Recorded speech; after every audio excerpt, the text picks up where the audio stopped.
राष्ट्रीय संयोजक है, उनसे अनुरोध करूंगा कि इस संविधान के संबंध में वे अपने विचार प्रस्तुत करें। साथियों, मैं इस समय कोई पदाधिकारी आईपीएफ का नहीं हूं। दारापुरी जी संयोजक पुराने आधार पर कह रहे हैं, जब हमको एसपी शुक्ला वगैरह जी ने बनाया था।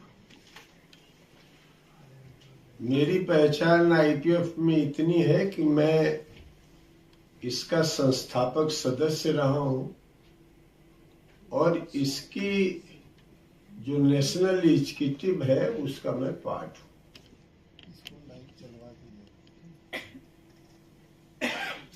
अभी हम संविधान के इतर भी जितनी बातें हैं उसको संक्षेप में आपके सामने मैं रखना चाहता हूं। कल मैंने देखा हमारे पहले सत्र में, जिसकी सदारत सुमूर्ति जी और अन्य साथियों ने किया, उसमें बहुत महत्वपूर्ण सुझाव साथियों के रहे। प्रशांत भूषण भी एआई की बात करते हुए एक इक्विटेबल सोसाइटी के निर्माण में एआई की भूमिका हो सकती है, इसको उन्होंने भी स्वीकार किया। हमारे बीच में अजीत झा जी, जो स्वराज इंडिया के राष्ट्रीय उपाध्यक्ष हैं, उनके प्रेसिडियम के मेंबर हैं, उन्होंने भी कैसे 20वीं सेंचुरी के जितनी आइडियोलॉजीज हैं, 20वीं सदी की जितनी विचारधाराएं हैं, उनके विभिन्न प्रयोगों के बारे में उन्होंने बताया और उन प्रयोगों के अंदर की जो सीमाएं थी उसको भी उन्होंने उजागर किया। वो भी इस संदर्भ में पुराने से सीखते हुए नया क्या प्रयोग किया जा सकता है, इसकी तरफ उन्होंने इशारा किया।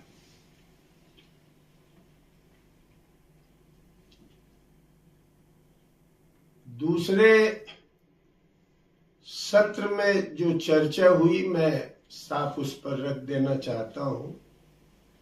मुझे एक आध बार उसमें हस्तक्षेप करना पड़ा, जरूरी मेरे लिए नहीं था। मैंने सोचा था कि मैं एक बार ही, जब हमें मौका मिलेगा तो हम बात करेंगे। हमारे बीच में आप जानते हैं उड़ीसा से अक्षय जी आए हैं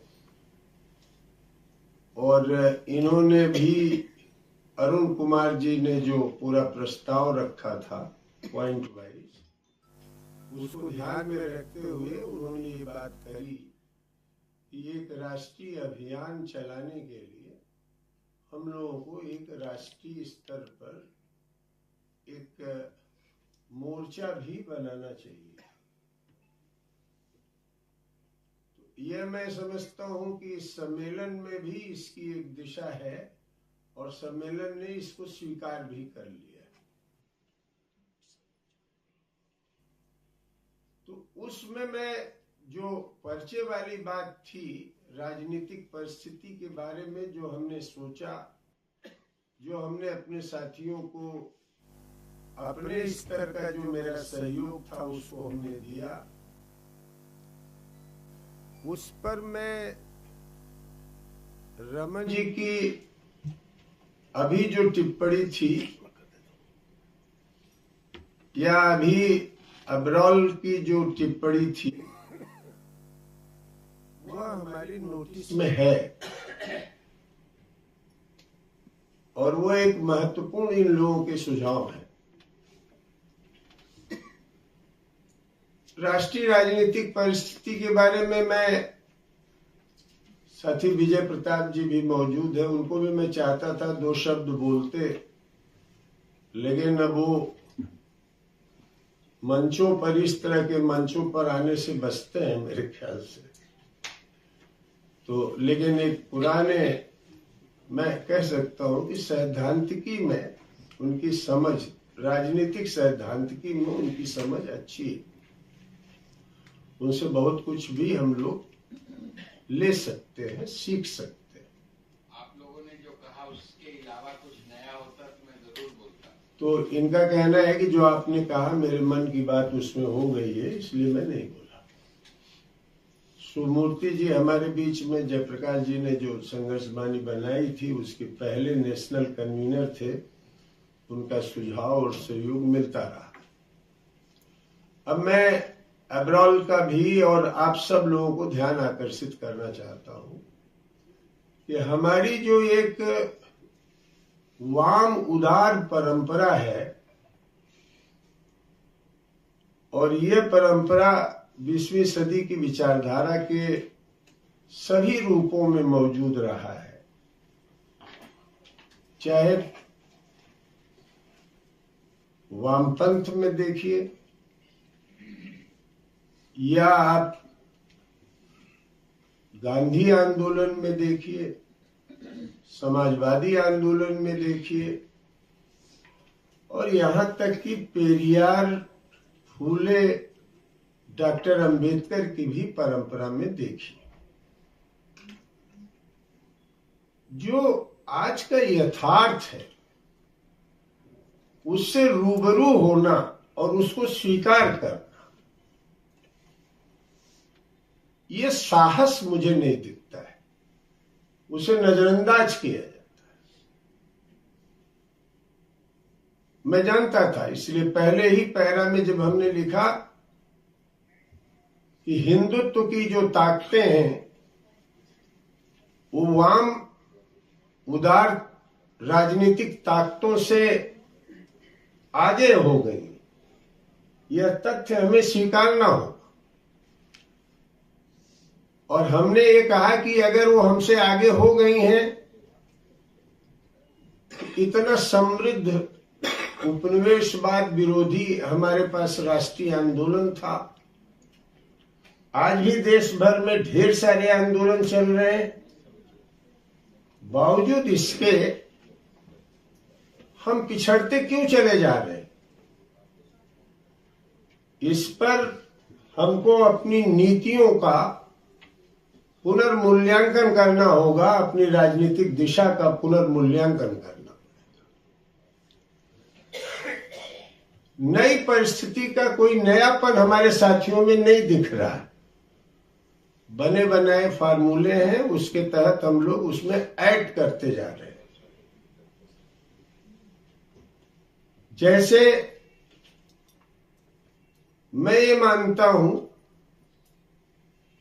ये सामान्य स्थिति भारत की राजनीति में नहीं है, करीब उस पर मैं व्याख्या नहीं करने जा रहा हूं। सभी लोग जानते हैं कि संविधान के माध्यम से ही इस देश में अभी फिलहाल तानाशाही लाने का प्रमुख प्रयास संघ भाजपा की तरफ से है। वो सबसे बड़े चैंपियन बनते हैं संविधान के, और इमरजेंसी बार बार कोट करते हैं। हमारे समाजवादी भी बहुत सारे साथी लोग उसके प्रभाव में आ जाते हैं, और इमरजेंसी लगाना और आज देश में फांसीवाद ले आना, दोनों को करीब करीब समतुल्य बना देते हैं। मैं ये कहना चाहता हूं कि हमारे देश में तानाशाही में हिंदुत्व के साथ साथ ग्लोबल फाइनेंस कैपिटल का जो प्रेरक ताकत है, कारपोरेट की जो भूमिका है, और जो राज्य का पूंजी और एग्जीक्यूटिव अधिकार का केंद्रीकरण है, इसको आप अलग अलग देखने की जगह एक समुच्चय होल में देखिए, एक समुच्चय इकाई के बतौर देखिए। तो मैं देखता हूं हमारे बहुजन विचार के जो लोग हैं उनके सामने यह कभी, माफ कीजिएगा हमारे साथी एक बोल के गए हैं, पता नहीं है कि चले गए हैं, मित्र संगठन है, मैं इसे एक व्याख्यागत कह रहा हूं, बहुजन थियरी को काशीराम जी से जोड़ के उन्होंने प्रस्तुत किया। ये भूल गए कि 96 में ही, 1996 में ही ये जो सर्जन थियरी आई, ये काशीराम की ही पार्टी की तरफ से आई। बहुजन का प्रयोग ज्यादा दिन नहीं चला,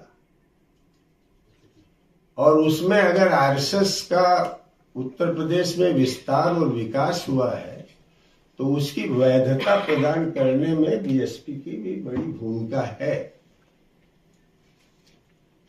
तो बहुजन के लोग हिस्सेदारी की बात करते हैं। बाबूराम पाल जी हमारे बीच में है, एक नया प्रयोग कर रहे हैं। हम उत्तर प्रदेश में जो रोजगार सामाजिक अधिकार अभियान चलाए हैं उसके कोर इंचार्ज है।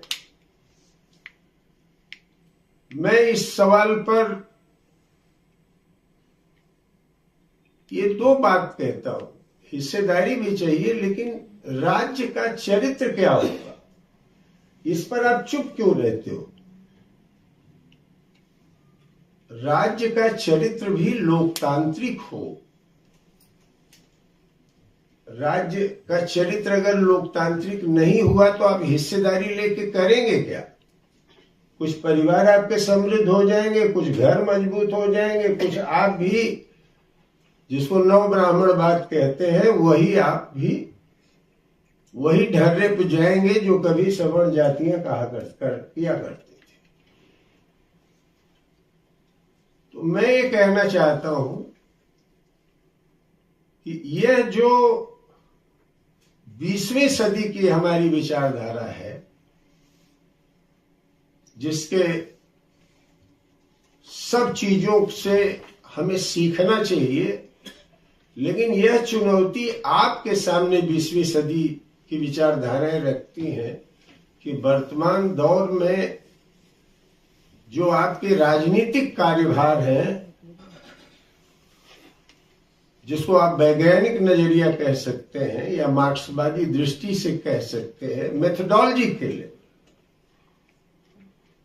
आपको अपना कंस्ट्रक्ट खुद करना है। नई परिस्थिति का राजनीतिक विश्लेषण और राजनीतिक थियराइजेशन आपको खुद करना है। बने बनाए सूत्रों में, फार्मूलों में आप चीजों को नहीं चला सकते। तो एक राजनीतिक प्रश्न पर मैंने यह भी कहा, एक बहुत गलत धारणा है साथियों में, आंदोलन आंदोलन आंदोलन। मेरी जिंदगी भी लगभग 45-46 साल आंदोलनों में बीती है, जेल में बीता है, संघर्षों में बीता है। आंदोलन अपने में पर्याप्त नहीं है। हमने देखा, मैं भी नेशनल कोऑर्डिनेशन टीम में किसान संगठनों के साथ था। मैंने उनसे कहा कि आप राजनीतिक नजरिए पर गैर राजनीतिक शब्द जो प्रयोग कर रहे हैं, इसकी जरूरत क्या है? हमने देखा कि इतना बड़ा किसान आंदोलन जब पॉलिटिकल फील्ड में गया तो कहीं 4 से, कहीं 5 से, कहीं 7 से, सब उनके पॉलिटिकल लोगों को वोट मिला। यह कौन सी, ये इस पूरी लड़ाई से तो जैसे अन्ना हजारे के आंदोलन ने बहुत बड़ी एनर्जी जनरेट की थी, लेकिन अन्ना हजारे का जो पूरा प्रारूप था, उसने जितना नुकसान पहुंचाया, जितना,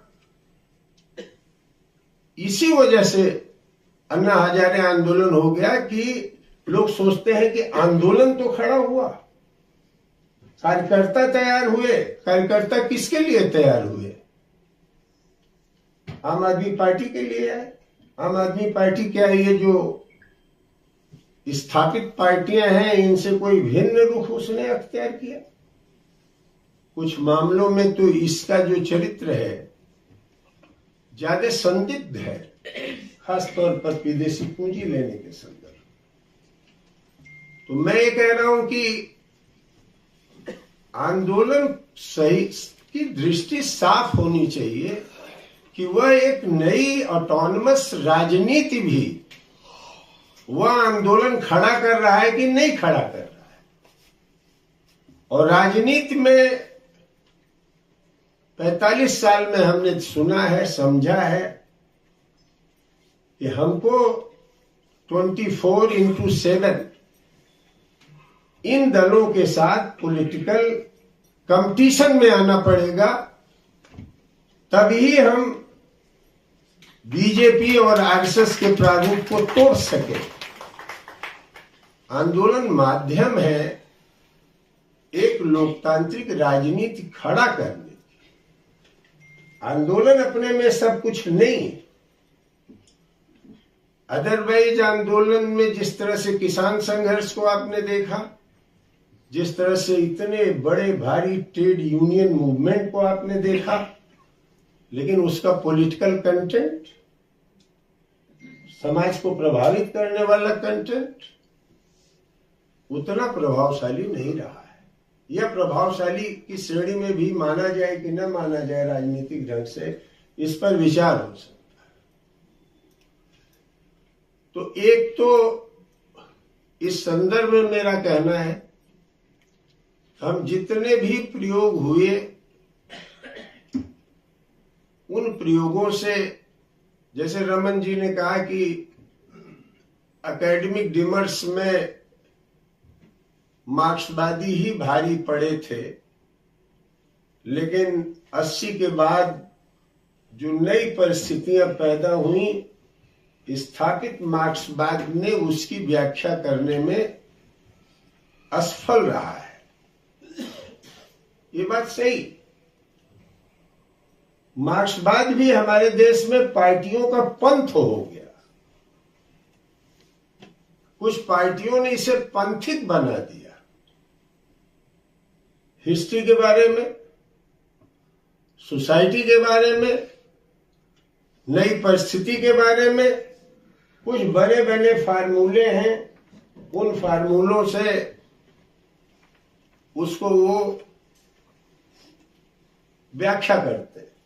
मैं समझता हूं कि मार्क्सवाद को डायनेमिक होना होगा, और मार्क्सवाद की ही दुनिया में देखिएगा बहुत सारी धाराएं हैं जिन्होंने इस जड़ता मूलक समाज के मार्क्सवादी व्याख्या की चुनौती मार्क्सवाद के अंदर से दी है।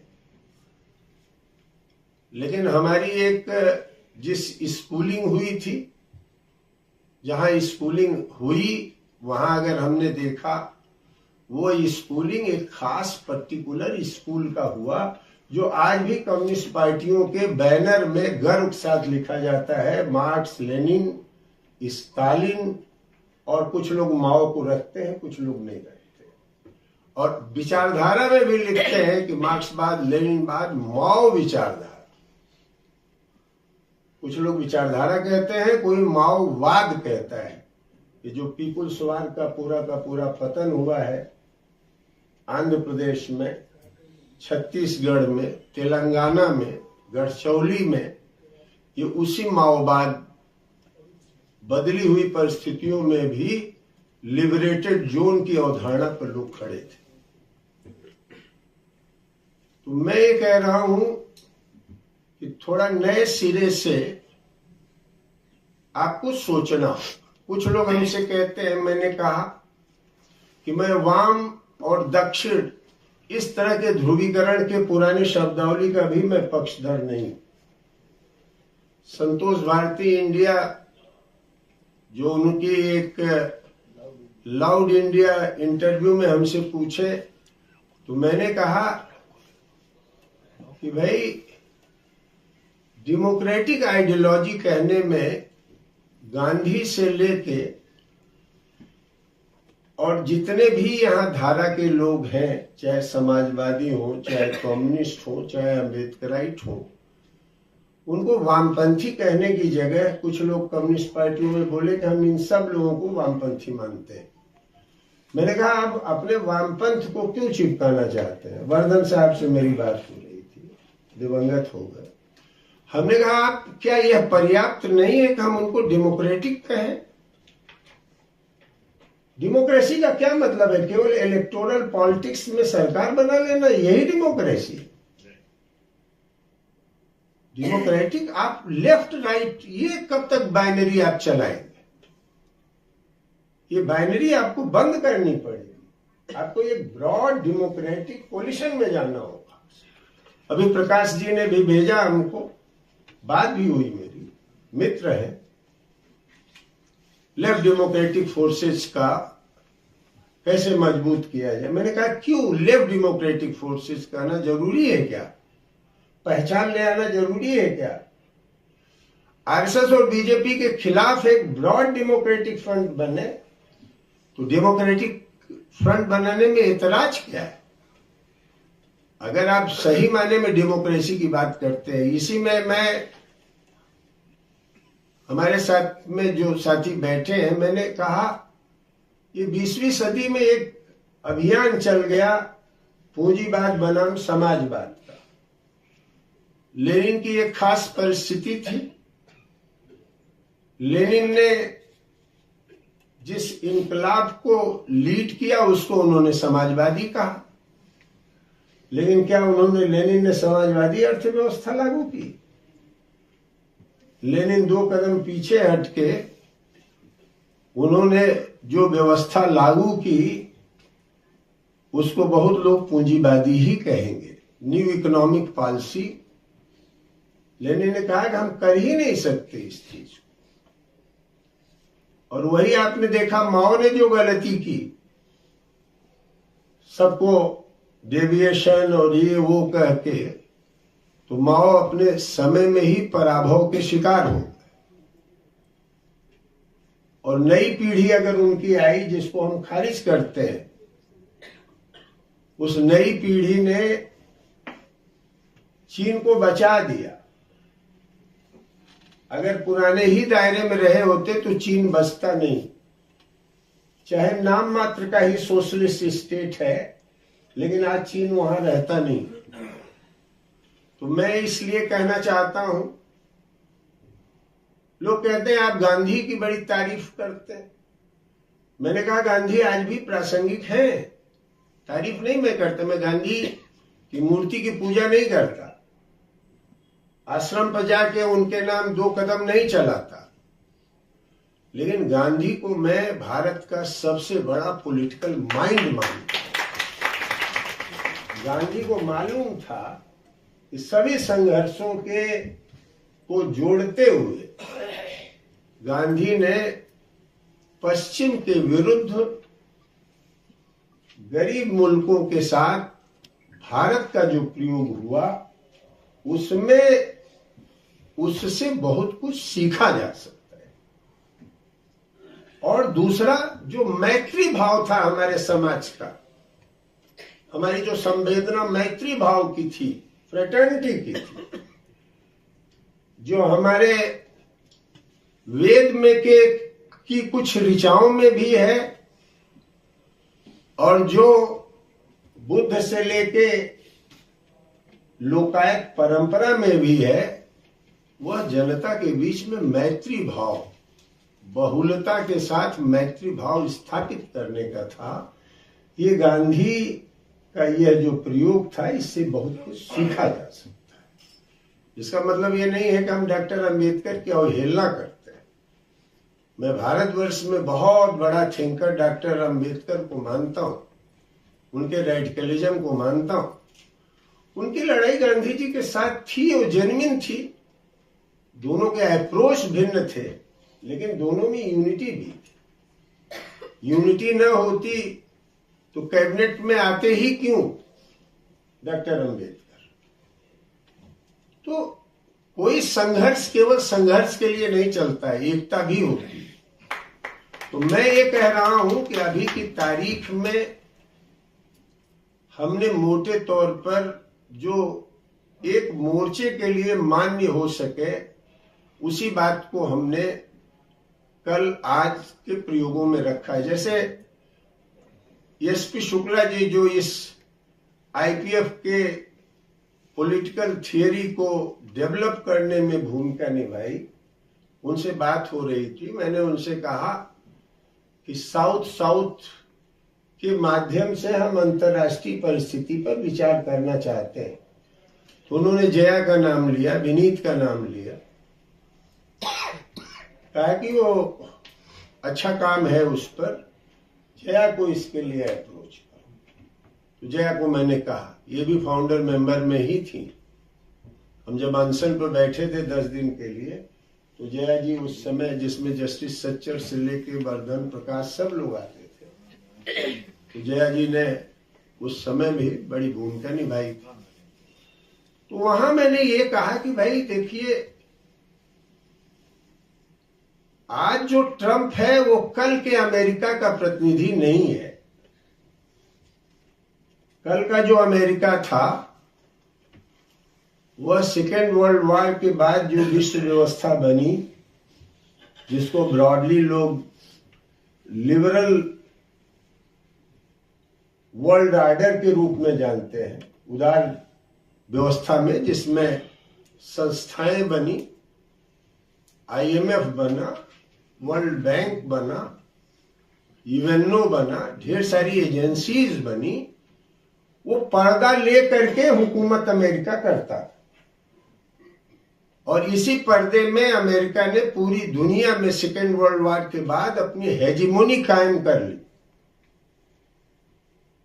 आज जब चीन का राइज हो रहा है, तो यह वह बड़ा चुनौती महसूस कर रहा है कि चीन हमारी हेजिमोनी को टक्कर देगा। इसलिए अभी तक जिसने जितने नियम बनाए गए थे उनको उसने नकार दिया। नकारने में यहां तक चला गया कि हम कोई संप्रभु राष्ट्र मानते ही नहीं, जबकि ये प्रिंसिपल था, छोटा हो बड़ा हो, राष्ट्र की सॉवरेनिटी, उसकी सॉलिडरिटी, उसकी इंटीग्रिटी स्वीकार होना चाहिए। तो हम देखते हैं, हमारे कुछ लोग कहते हैं विदूषक है, विदूषक है। अरे भाई, वो विदूषक नहीं है, वो उसी इंपेरियलिज्म को बचाने के लिए एक नया चेहरा है जो नॉन कन्वेंशनल ढंग से फिर अमेरिकन हेजिमोनी को रीस्टेब्लिश करना चाहता है।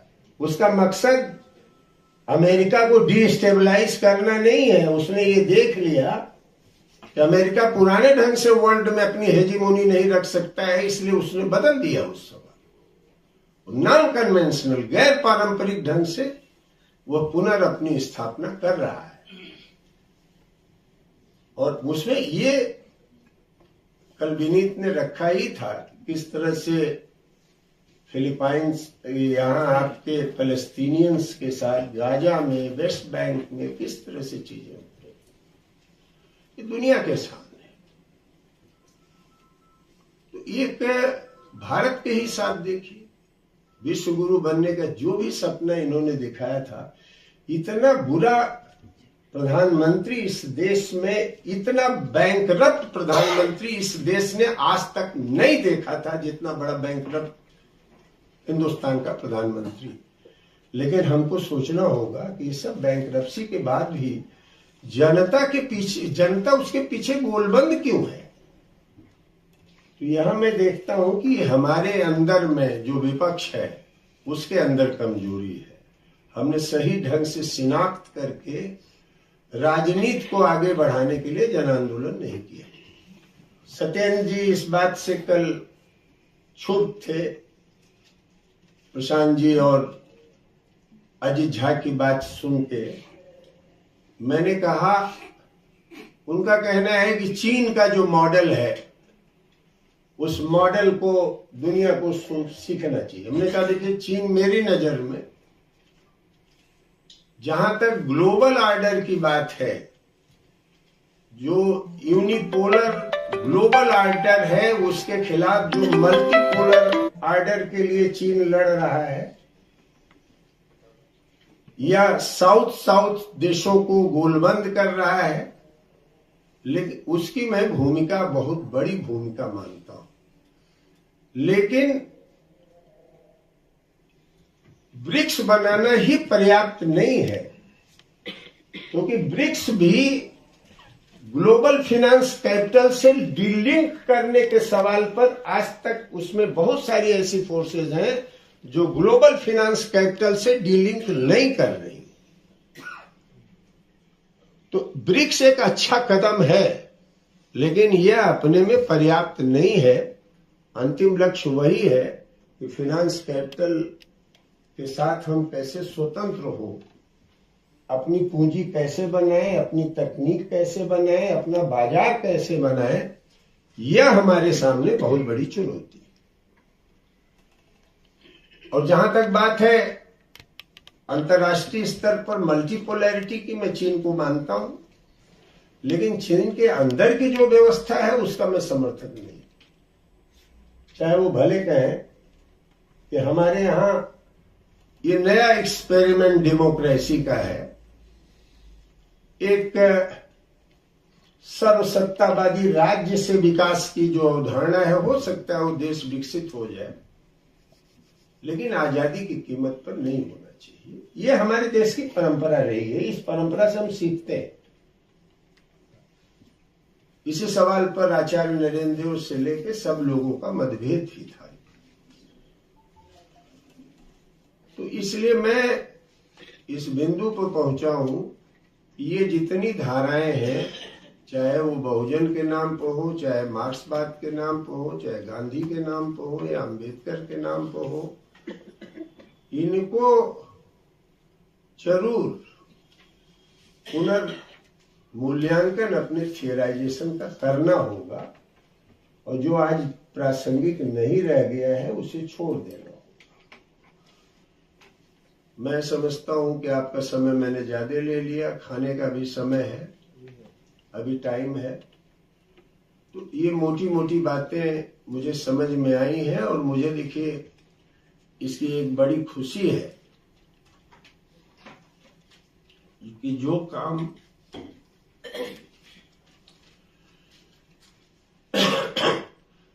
बहुत लोग लगे रहने के बाद भी नहीं कर पाए, भारत की जरूरत के हिसाब से एक लोकतांत्रिक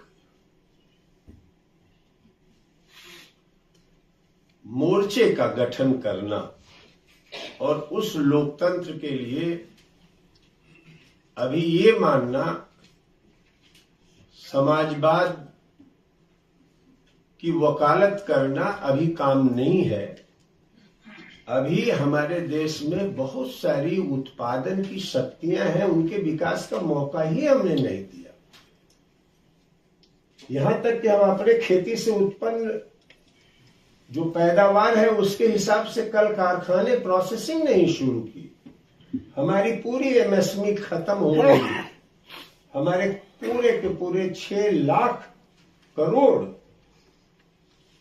जो आपकी छोटा उद्योग कह लीजिए, 4-5 आदमी जहां काम कर रहे हैं, वो बर्बाद हो गए। इनको कैसे आगे बढ़ाया जाए, ये हमारी प्रायोरिटी होनी चाहिए, न कि ये प्रायोरिटी होनी चाहिए कि हम समाजवाद लाएंगे। किस तरह का समाजवाद आप लाएंगे? अरे कुछ बात तो नई पीढ़ी के लिए छोड़ दीजिए।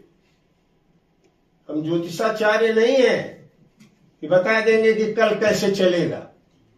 अभी हमको इस देश में लोकतांत्रिक व्यवस्था, जो अभी इलेक्टोरल लोकतंत्र है, चुनावी लोकतंत्र है, इसको जन लोकतंत्र बनाने की व्यवस्था हमें करनी चाहिए, और इस जन लोकतंत्र के लिए हमें काम करना चाहिए। तो मैं आप लोगों को धन्यवाद देता हूं, अपने मित्रों को भी धन्यवाद देता हूं, जो पुराने साथी हैं उनको भी धन्यवाद देता हूं। अब हम यह कह सकते हैं कि हम भारतवर्ष में एक लोकतांत्रिक राजनीतिक मंच बनाने में एक कदम आगे बढ़ाए हैं। इस पर मुझे जनता को हम बधाई देते हैं, और इन टेढ़े मेढ़े रास्तों से पहुंचते हुए आप यह जो सम्मेलन संपादित कर रहे हैं, इस उम्मीद के साथ कि आने वाले दिनों में एक राजनीतिक कॉन्स्टिट्यूएंसी क्रिएट करने के लिए आप हर बड़े आंदोलनों को विकसित करेंगे और चलाएंगे। यह कहते हुए मैं अपनी बात समाप्त करता हूँ। आप लोगों को नमस्कार।